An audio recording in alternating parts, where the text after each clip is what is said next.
Welcome to Headphone News, International Edition for Sunday, January 26th, 2025. Trump's directive on DEA programs.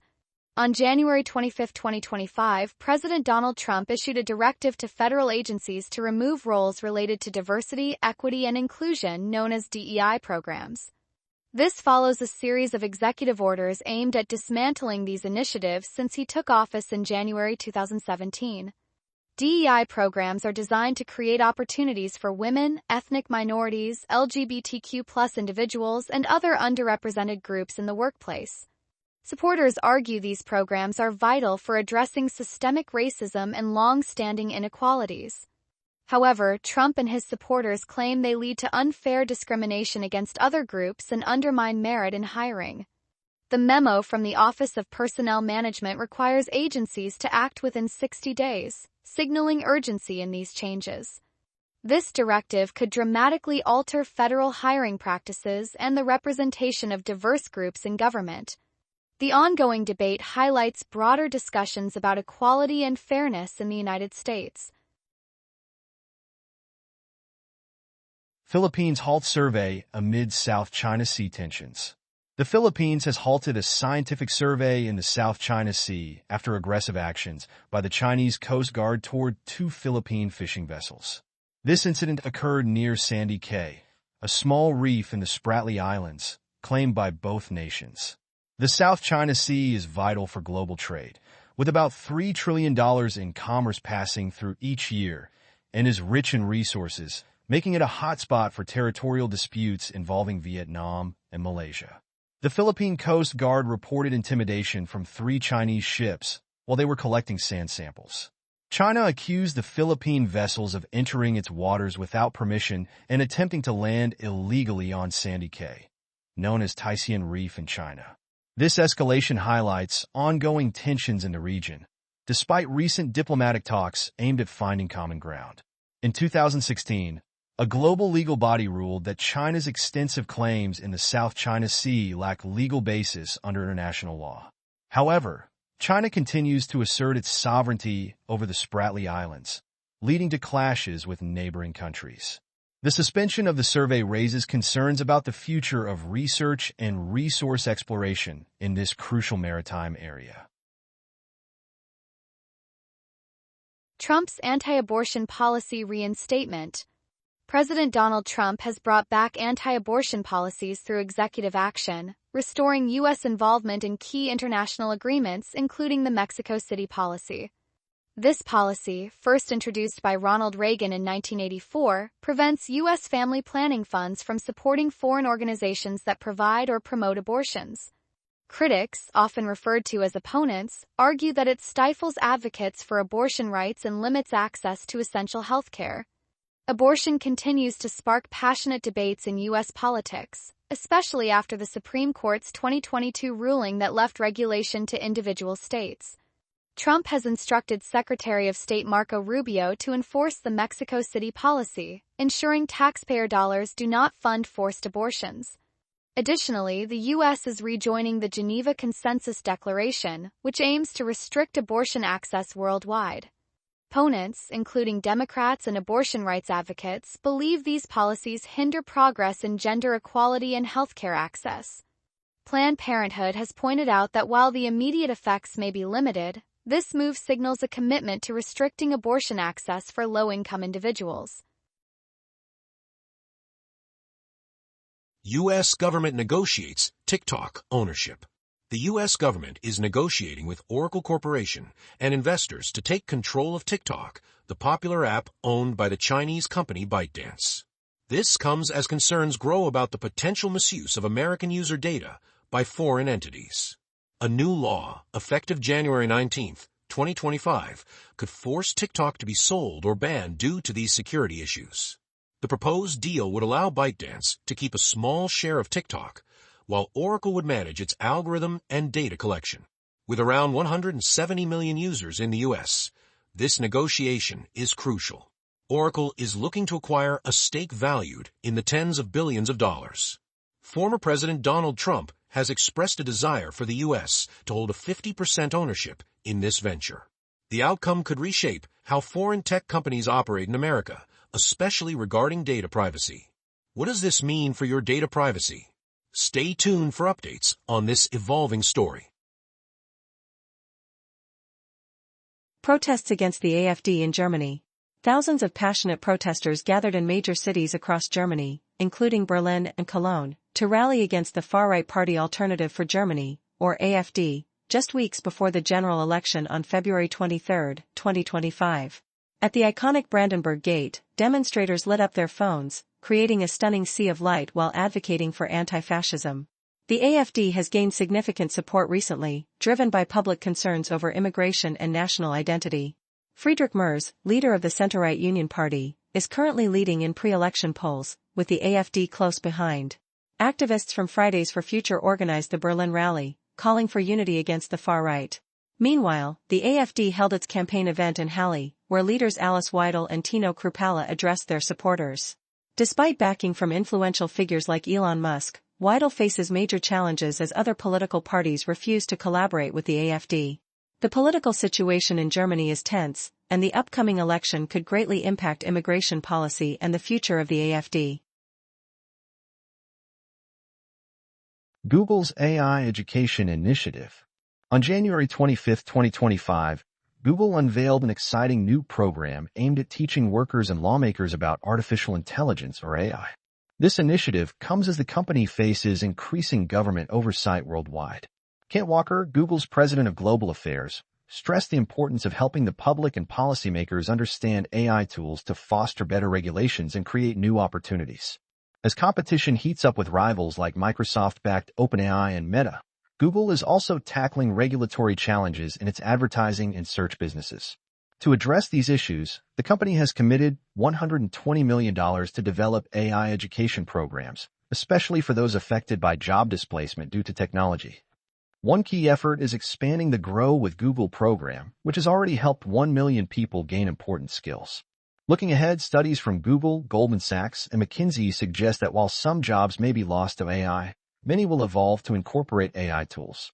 This highlights the need for retraining and education in the workforce. Paul McCartney's call to protect artists' rights. Paul McCartney, the legendary musician from the Beatles, has raised serious concerns about potential changes to copyright rules in the UK. He fears these changes could allow AI companies to misuse artists' work without permission. The UK government is currently discussing whether to let tech firms use copyrighted material for training AI unless creators specifically opt out. This could threaten artists' rights and their control over their own creations. In a recent BBC interview, McCartney emphasized the need to protect artists, especially young talents in a digital world where AI can easily replicate creative works. The Labour Party, in power now, aims to position the UK as a leader in AI while balancing innovation with artists' rights. The Creative Rights in AI Coalition, which includes publishers and artist groups, opposes any weakening of copyright protections. McCartney urges the government to prioritize the needs of creative individuals, reminding them that safeguarding artists is their responsibility. As the debate over copyright and AI continues, clear regulations are essential to ensure artists receive the recognition and compensation they deserve for their work. What does this mean for the future of creativity? Kristi Noem's confirmation as Homeland Security Secretary. Kristi Noem has been confirmed as the Secretary of Homeland Security by the U.S. Senate, with a vote of 59 to 34. This key position puts her in charge of managing national security and immigration under President Donald Trump. Previously the governor of South Dakota, Noem has been a strong advocate for strict immigration policies, often labeling illegal immigration as an invasion. The Department of Homeland Security oversees around 260,000 employees and is crucial for border security and deportation efforts. As immigration becomes a heated topic in American politics, Trump has vowed to increase deportations and tighten border controls. Recently, Noem deployed South Dakota National Guard troops to assist Texas with border security, raising questions about the use of state resources for federal immigration enforcement. As she steps into her new role, Noem's policies are expected to significantly influence the future of immigration in the United States, impacting millions of families in the agricultural sector. What does this mean for those facing immigration challenges? North Korea's missile test on January 26, 2025. On January 26, 2025, North Korea launched a powerful cruise missile, highlighting its ongoing military activities. This test raises alarms not just in the region but also among global powers like the United States and South Korea. North Korea, situated on the northern part of the Korean peninsula, has a long history of missile tests that showcase its military strength and assert its presence. Tensions have been high since the Korean War ended in 1953 without a formal peace treaty, and North Korea's nuclear ambitions continue to fuel concerns. Supreme Leader Kim Jong-un uses these missile launches to send strong messages both domestically and internationally. The implications of such actions can escalate conflicts and complicate efforts for denuclearization.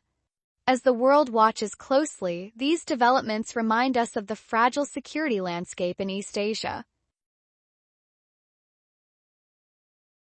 Trump's potential return to WHO and Saudi investments. Could Donald Trump be making a comeback to the World Health Organization? At a rally in Las Vegas, he hinted at the possibility of rejoining the WHO after previously ordering the U.S. to leave, citing dissatisfaction with its handling of the COVID-19 pandemic. The U.S. is set to officially exit on January 22, 2026, and has been the largest contributor to the organization, providing about 18% of its funding. In addition, Trump plans to urge Saudi Arabia to boost its investment in the U.S. from $600 billion to around $1 trillion, aiming to strengthen trade relations. Crown Prince Mohammed bin Salman has expressed interest in expanding investments with the U.S. over the next 4 years. These developments could reshape global health governance and impact international relations, highlighting the intricate links between health policy and economic investments. Humanitarian crisis for Afghans amid U.S. aid pause. On January 25, 2025, a humanitarian crisis unfolded as flights for over 40,000 Afghans approved for special immigrant visas were abruptly halted. This 3-month pause on U.S. foreign aid, ordered by former President Donald Trump, aims to assess its effectiveness. Many of these Afghans are now left in limbo, facing potential punishment from the Taliban for their support of U.S. forces during the 2-decade conflict. Sean Vandiver, leader of the Afghan Evac Coalition, emphasized that this flight suspension was unintended but has thrown the evacuation process into chaos. Since the chaotic withdrawal in August 2021, nearly 200,000 Afghans have been relocated as refugees. The Taliban's return to power raises fears of violence against former soldiers and officials, despite their promise not to punish them. This situation highlights the ongoing struggles of those who risked everything for freedom, now caught in a web of shifting U.S. policies. Protests in Slovakia against Prime Minister Fico. On January 25, 2025, tens of thousands of people filled the streets of Bratislava, Slovakia's capital, to protest Prime Minister Robert Fico's government. Estimates suggest around 60,000 participants, with media reports indicating that the total number of protesters across various cities reached about 100,000. This significant wave of dissent is the largest since Fico returned to power in 2023, sparked by his controversial shift toward Russia after a meeting with President Vladimir Putin. Critics claim Fico's government is undermining democratic values and moving away from Slovakia's European Union and NATO allies. In response to the protests, Fico insisted that any change must come through elections, dismissing calls for his resignation. The civic group Meyer Ukraine, meaning Peace to Ukraine, organized the demonstrations under the slogan, "We are Europe," with more protests planned for February 7, 2025. As Fico's coalition faces scrutiny over its stability, the outcome of these protests and an upcoming vote on whether the government should stay in power could greatly impact Slovakia's political future and its relationships within the EU and NATO. What does this mean for the people of Slovakia? That is all the news for today. Thank you for listening to today's headphone news. News summary brought to you by AI.